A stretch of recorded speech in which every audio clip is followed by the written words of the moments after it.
Damai sejahtera, saudara-saudari terkasih dalam Kristus.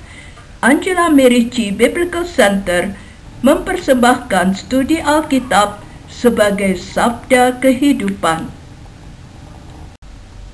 Dalam presentasi ini, kita akan mendalami Kitab Keluaran bab 13 sampai dengan 18. Ada baiknya sebelum mendengarkan presentasi, bahan di atas dibaca lebih dahulu, lalu mengikuti presentasi dengan Alkitab terbuka. Mari kita awali kegiatan kita dengan doa pembuka. Dalam nama Bapa dan Putra dan Roh Kudus. Amin. Bapa di surga, kami bersyukur Engkau telah mengutus putra-Mu untuk menyampaikan firman kehidupan kepada kami. Roh Kudus, terangilah hati kami agar makin mampu memahami dan mengamalkan sabda kehidupan itu dalam hidup kami sehari-hari. Oleh Kristus Tuhan kami. Amin. Kitab Keluaran bab 13. Ketetapan tentang anak sulung dan hari raya tak beragi. Allah berfirman kepada Musa, "Kuduskanlah bagiku semua anak sulung, pada manusia maupun hewan. Akulah yang empunya mereka."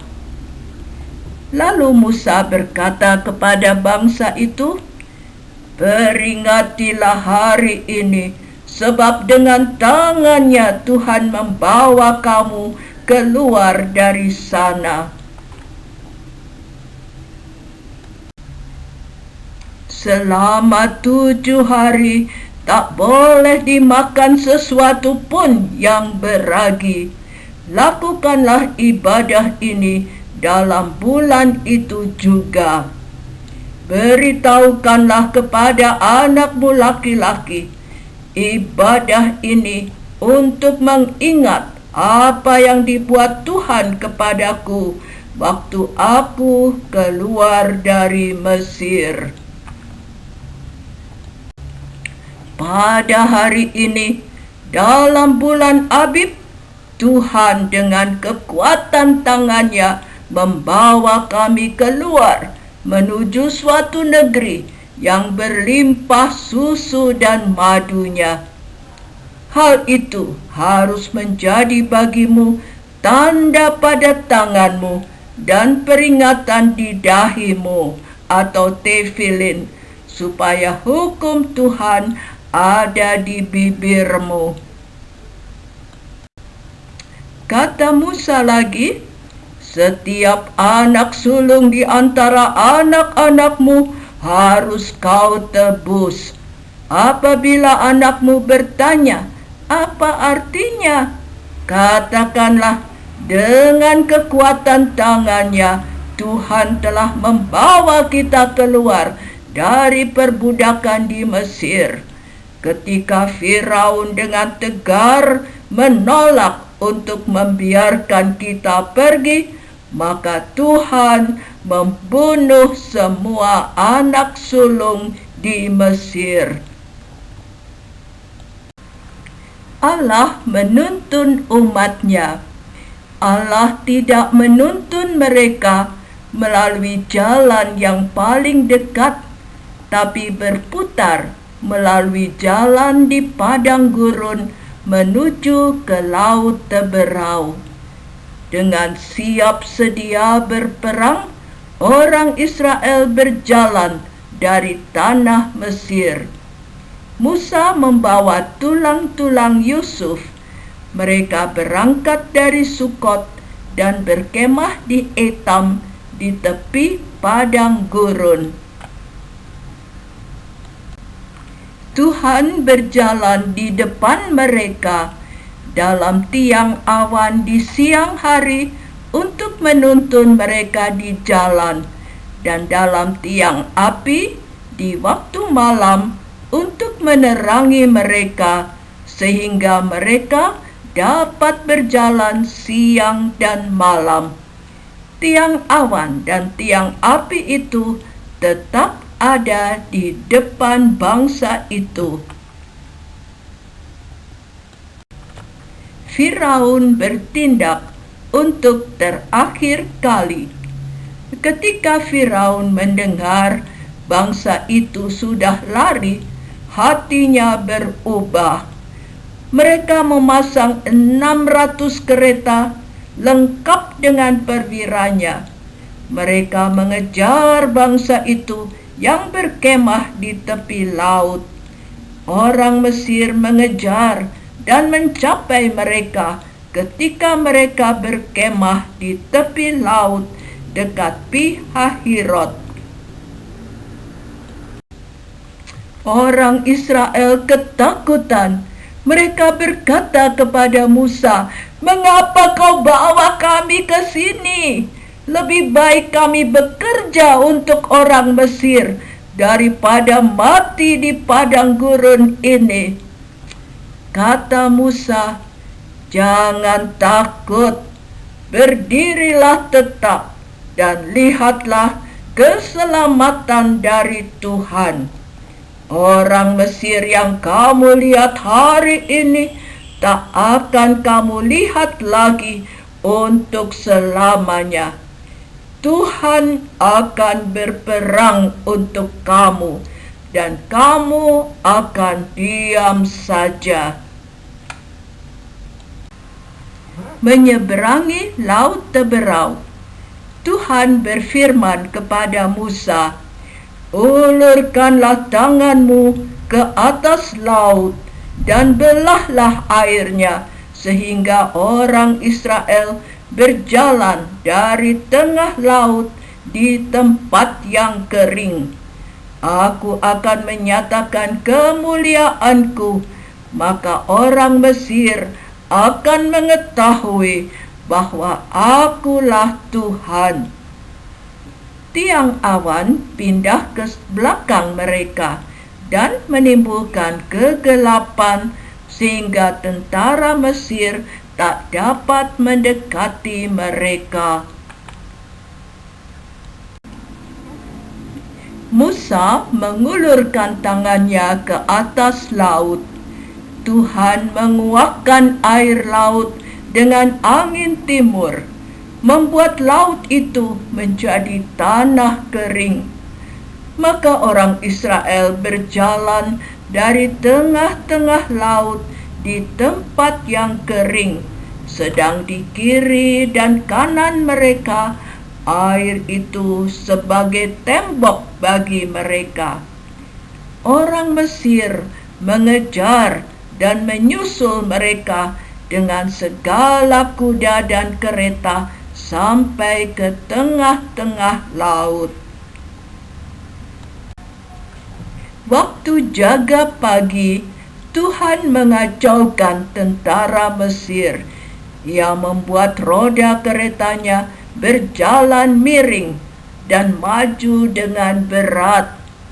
"Mari kita lari, sebab Tuhan berperang untuk mereka melawan Mesir." Musa mengulurkan tangannya ke atas laut, maka air berbalik ke tempatnya, lalu menutupi seluruh pasukan Firaun.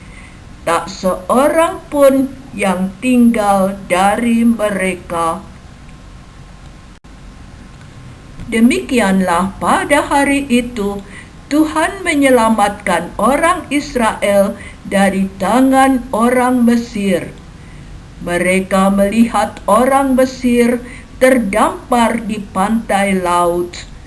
Ketika mereka melihat betapa besarnya perbuatan Tuhan terhadap orang Mesir, takutlah bangsa itu kepada Tuhan, dan mereka percaya kepada Tuhan dan kepada Musa hamba-Nya. Nyanyian Musa dan Israel. Pada waktu itu Musa bersama orang Israel menyanyikan nyanyian ini bagi Tuhan. Baiklah aku bernyanyi bagi Tuhan, sebab ia tinggi luhur. Kuda dan penunggangnya dilemparkannya ke dalam laut.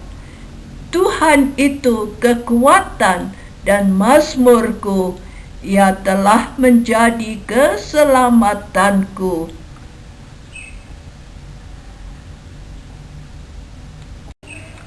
Ia Allahku, kupuji dia. Ia Allah Bapa-Ku, kuluhurkan dia. Tuhan itu pahlawan perang. Tuhan, itulah namanya. Tangan kananmu Tuhan mulia karena kekuasaanmu. Tangan kananmu Tuhan menghancurkan musuh. Dengan keluhuranmu yang besar, Engkau meruntuhkan siapa saja yang bangkit melawan Engkau. Ngeri dan takut meliputi mereka sampai umat-Mu menyeberang, ya Tuhan. Engkau membawa mereka dan Kau cangkokkan mereka di atas gunung milik-Mu sendiri, di tempat yang telah Kau buat kediaman-Mu, ya Tuhan, di tempat kudus yang didirikan tangan-Mu, ya Tuhan. Tuhan memerintah kekal selama-lamanya. Lalu Miriam Nabiah itu, saudara perempuan Harun, mengambil rebana, dan tampillah semua perempuan mengikutinya sambil memukul rebana serta menari-nari. Dan menyanyilah Miriam memimpin mereka. Menyanyilah bagi Tuhan, sebab ia tinggi luhur. Kuda dan penunggangnya dilemparkannya ke dalam laut. Di Mara dan di Elim, orang Israel berangkat dari Laut Teberau ke padang gurun Syur. 3 hari mereka berjalan di padang gurun dengan tidak mendapat air. Air di Mara tidak bisa diminum karena pahit rasanya. Bangsa itu bersungut-sungut kepada Musa. Kata mereka, "Apakah yang akan kami minum?" Musa berseru-seru kepada Tuhan, dan Tuhan menunjukkan kepadanya sepotong kayu. Musa melemparkannya ke dalam air, dan air menjadi manis. Di sanalah Tuhan memberikan ketetapan-ketetapan dan peraturan-peraturan kepada mereka, dan di sanalah Tuhan mencoba mereka. Firman Tuhan, "Jika kamu sungguh-sungguh mendengarkan suara Tuhan Allahmu dan melakukan apa yang benar di matanya dan mendengarkan perintah-perintahnya dan tetap mengikuti segala ketetapannya, maka aku tidak akan menimpakan kepadamu penyakit manapun yang telah kutimpakan kepada orang Mesir. Sebab aku, Tuhanlah, yang menyembuhkan engkau."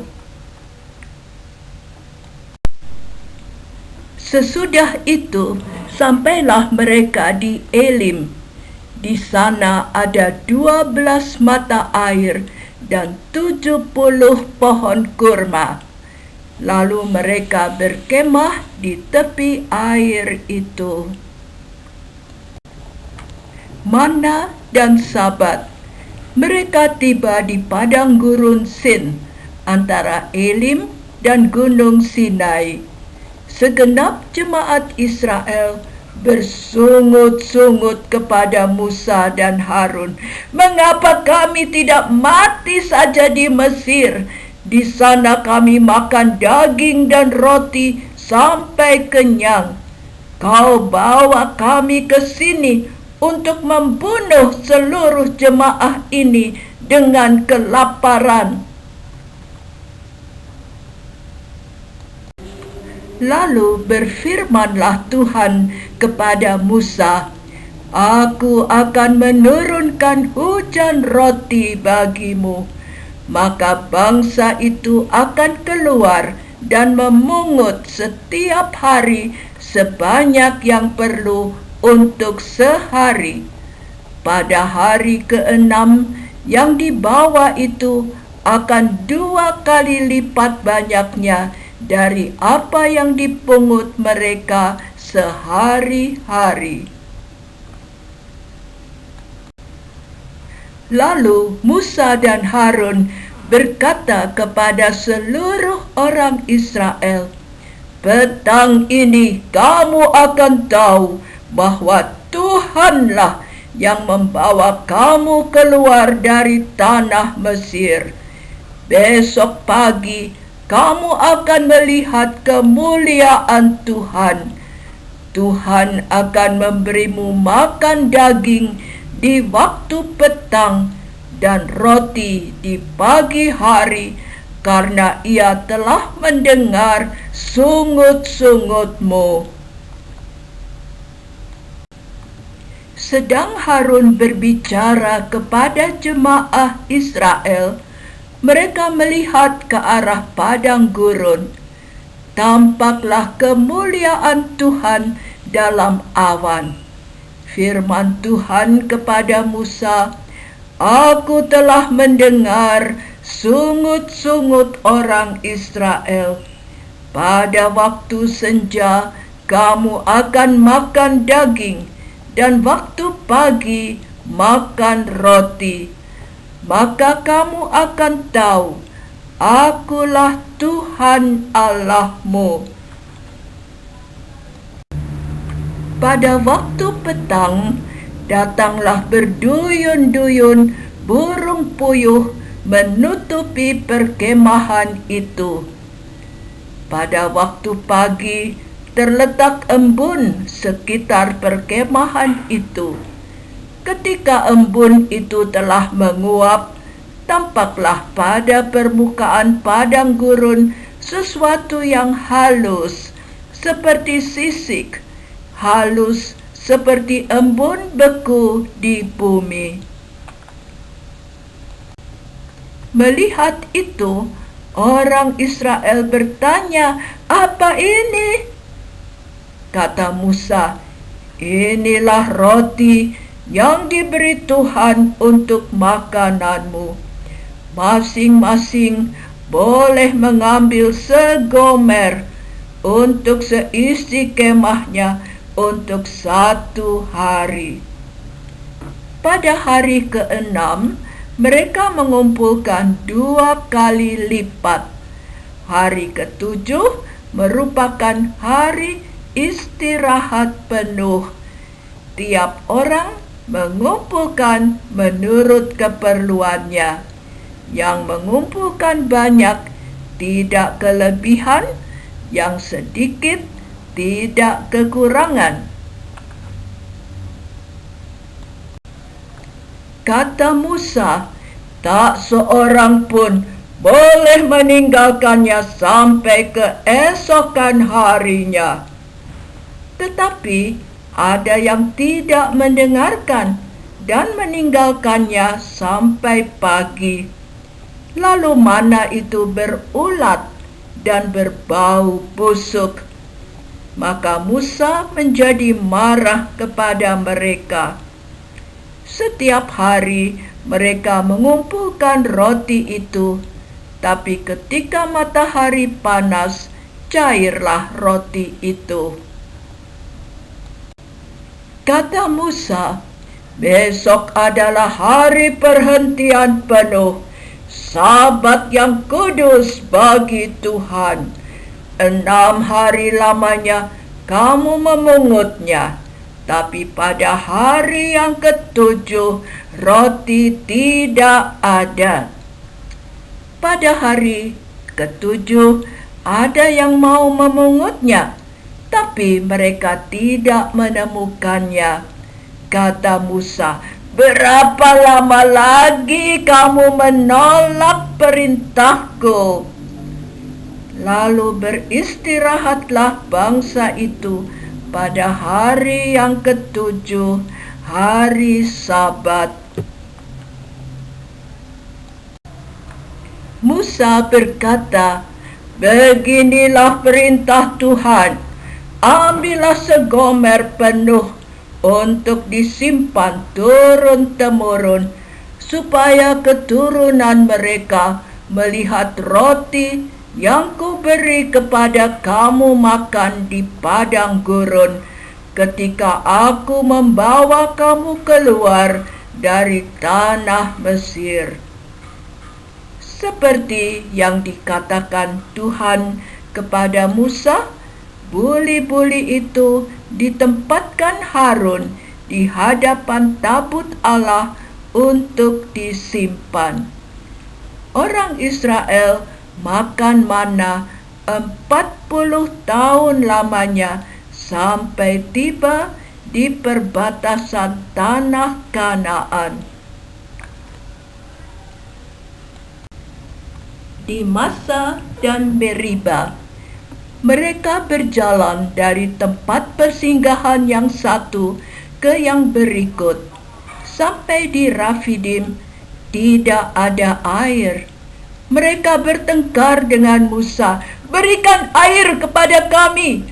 Mengapa kau bawa kami ke sini untuk membunuh kami dan anak-anak kami dengan kehausan?"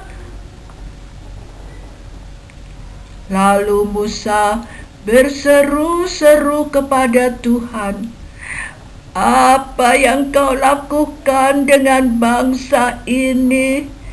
Sebentar lagi mereka melempari aku dengan batu." Firman Tuhan, "Berjalanlah di depan bangsa itu, bawalah beberapa orang sertamu dan tongkat itu. Aku akan berdiri di depanmu di atas gunung batu di Horeb. Pukullah gunung batu itu. Dari dalamnya akan keluar air, sehingga bangsa itu dapat minum." Demikianlah diperbuat Musa. Tempat itu dinamai Massa dan Meriba, karena orang Israel telah bertengkar dan mencobai Tuhan. Orang Israel berperang dengan orang Amalek. Lalu datanglah orang Amalek berperang dengan orang Israel di Rafidim. Kata Musa kepada Yosua, "Pilihlah orang-orang bagi kita, lalu keluarlah berperang melawan orang Amalek. Besok aku akan berdiri di puncak bukit itu dengan memegang tongkat Allah di tanganku." Lalu Yosua melakukan seperti yang dikatakan Musa. Tangan Musa ditopang Harun dan Hur. Musa, Harun dan Hur naik ke puncak bukit. Bila Musa mengangkat tangannya, Israel lebih kuat.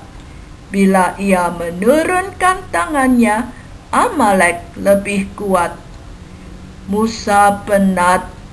Ia duduk di atas batu dan tangannya ditopang oleh Harun dan Hur sampai Yosua mengalahkan Amalek. Lalu Musa mendirikan sebuah mezbah dan menamakannya Tuhanlah panji-panjiku. Ia berkata, tangan di atas panji-panji Tuhan. Tuhan berperang melawan Amalek turun-temurun. Yitro mengunjungi Musa. Yitro mendengar segala yang dilakukan Allah kepada Musa dan Israel umatnya.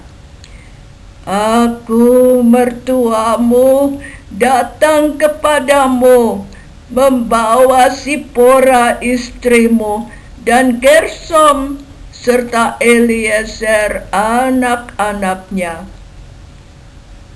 Musa menyongsongnya, sujud kepadanya dan menciumnya.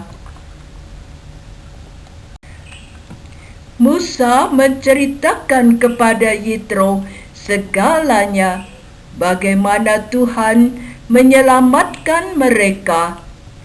Yitro bersuka cita dan memuji Tuhan. Terpujilah Tuhan yang telah menyelamatkan kamu dari tangan orang Mesir. Sekarang aku tahu bahwa Tuhan lebih besar dari segala Allah. Lalu Yitro membawa kurban bakaran dan kurban sembelihan bagi Allah, dan mereka makan bersama. Pengangkatan hakim-hakim. Musa duduk mengadili bangsa itu dari pagi sampai petang. Kata Yitro, mengapa engkau sendiri saja yang duduk, sedang seluruh bangsa itu berdiri di depanmu dari pagi sampai petang? Jawab Musa, mereka minta petunjuk Allah.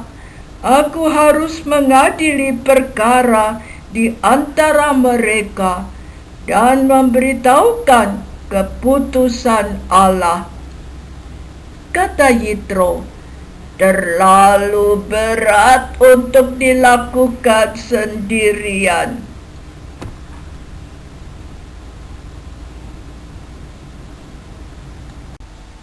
Kata Yitro pula, wakililah bangsa itu di hadapan Allah.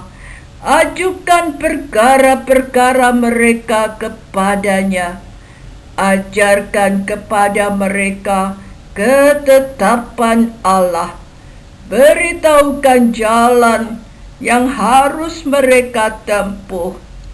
Carilah orang yang cakap, takut akan Allah, dapat dipercaya, benci suap, menjadi pemimpin atas 100, 50, dan 10 orang untuk mengadili perkara kecil.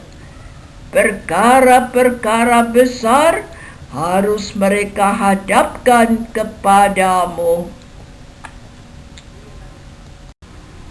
Selanjutnya, Yitro berkata, dengan demikian mereka meringankan pekerjaanmu dan ikut menanggungnya.